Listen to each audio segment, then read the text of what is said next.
Terdapat fakta data bahwa di Indonesia 95,4% angkatan kerja diserap oleh UMKM. Sementara bisnis besar yang secara ekonomi menguasai 54% pasar hanya mengambil 4,6% angkatan kerja. Ini adalah data dari Lembaga UMKM Jakarta, bekerja sama dengan beberapa kampus di Indonesia, terutama kampus Universitas Indonesia. Secara jumlah bisnis, di mana bisnis besar di Indonesia hanya 0,7% dari seluruh jumlah bisnis di Indonesia yang totalnya lebih dari 50 juta usaha. Usaha mulai dari usaha individu atau U corporation, mikro, kecil, dan menengah tersebut jika dipilah lagi, yang menengah hanya 5-8% atau sekitar 200 ribuan jumlah usaha. Yang kecil ada 20-25% atau sekitar 5-6 jutaan, dan sisanya adalah mikro dan U corporation.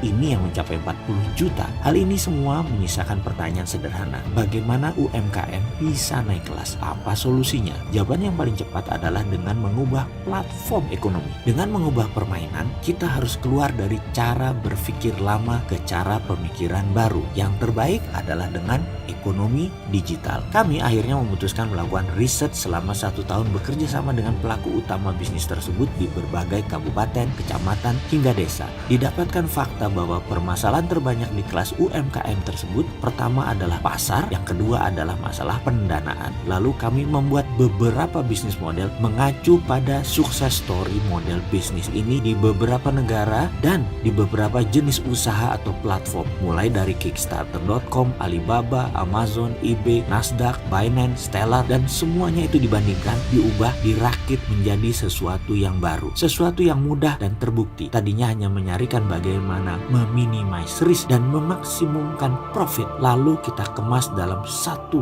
platform. Maka pendanaanlah kunci yang kita harus ambil di dalam meningkatkan skill up UMKM. Dari studi inilah kami mendapatkan beberapa kata kunci. Ada 4 kata kunci tersebut. Nomor 1 adalah masalah pendanaan, kedua trusted open ledger, ketiga adalah investment rating, terakhir adalah crowdfunding. Keempat kata tersebut biasa dikenal di kelas 1% atau di Indonesia tepatnya di antara mereka yang hanya 0,7%. Namun di kelas UMKM mereka financial illiteracy tinggi sekali, alias bahasa lainnya tidak melek finance. Inilah sebuah terobosan baru yang harus dibangun, membawa pemahaman kelas 1% ke kelas yang 99% agar semua pengusaha UKM melek finansial, dan setelah melek finansial memanfaatkan platform pendanaan equity crowdfunding. Apa sih mimpinya equity crowdfunding, atau apa sih mimpinya Santara sebagai platform ulun dana equity crowdfunding? Kami mengharapkan deposito di bank konvensional yang jumlahnya